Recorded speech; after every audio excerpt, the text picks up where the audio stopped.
In this video, I'm going to show you how to replace the rear shock absorber on this Ford E-350. Located right between the frame and the rear axle, let's get started. Looking through the wheel well, which by the way, you do not have to remove the wheel for this, between the body and the frame, you'll see the top of the shock right there. There is not much room to work here, so what I'm going to do is first spray it with some rust penetrant. This will hopefully allow the mounting nut to come off easier. In my case, this is a 14 millimeter, so I'm going to take a wrench, try to slide it on here. I have a ratcheting wrench. This will allow me to not have to remove it and reinstall the wrench a bunch of times. I can just ratchet it, try to break this free. Now, more than likely what's going to happen is exactly this. The whole stud is going to spin and we may have to hold the shock in place. If you're unable to hold the shock in place, what you can also do is heat up this mounting nut. I'm going to use an induction heater, that way I don't use an open flame right here. But if that's all you have, just be very careful. You don't want this to catch on fire. Heating it up will most likely break it free, and you can actually hold the sleeve of the shock absorber right underneath as opposed to holding the top of that shaft, which once again has very little access.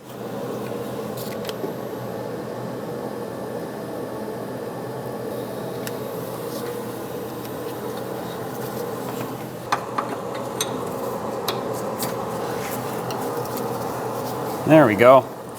Now with some heat, I'm actually just holding the nut and twisting the body of the shock to unthread this. And there's the mounting nut. Remove this washer. If you heated it up, careful because it's going to be very hot. On the bottom, use a 15 millimeter wrench on the bolt side and an 18 millimeter socket on the nut side, and remove the hardware that holds the bottom of the shock onto the axle. Remove the bolt and pull the shock right out. And there it is. Before we install this new shock absorber, it's important to start it or prime it, and what that means is squishing it down all the way, letting it come back up by itself. I have a larger socket here that I'm going to use just as a flatter area to press down. Squish it all the way down. Once it's completely collapsed, let it come back up by itself. Don't pull it apart or anything, and don't lay it flat. Leave it straight up. This is going to mix all of the oils inside, get it ready for action, and it's going to prolong the life of the shock and avoid any clunking noises over bumps as you first start driving with the new shocks. I like to do this about 3 to 4 times. As you do this, you'll notice that it may get a little bit more difficult to press down. That's normal, that's what you want. And after that, we can install it in the vehicle.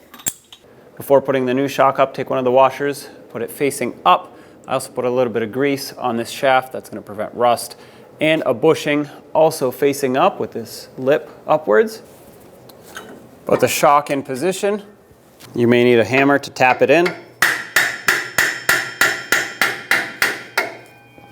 And start the bolt.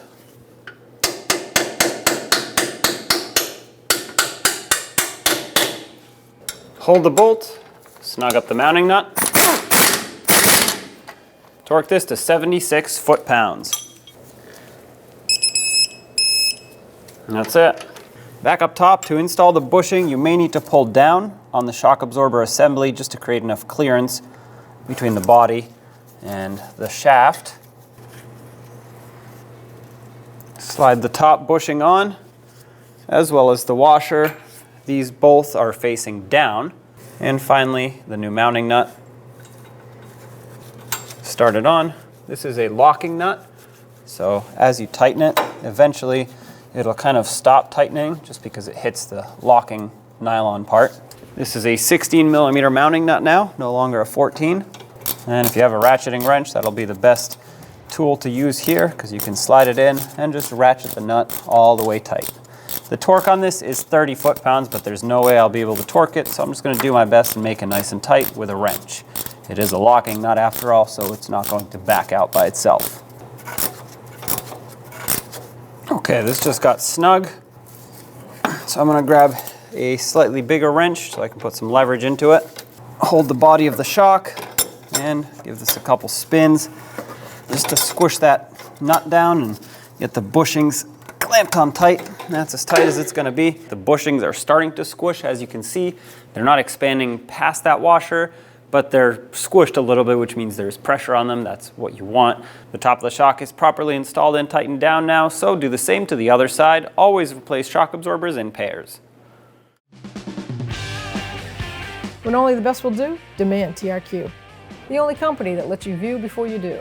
TRQ is committed to offering the highest quality aftermarket auto parts that are engineered for peace of mind. Thanks for using and viewing with TRQ.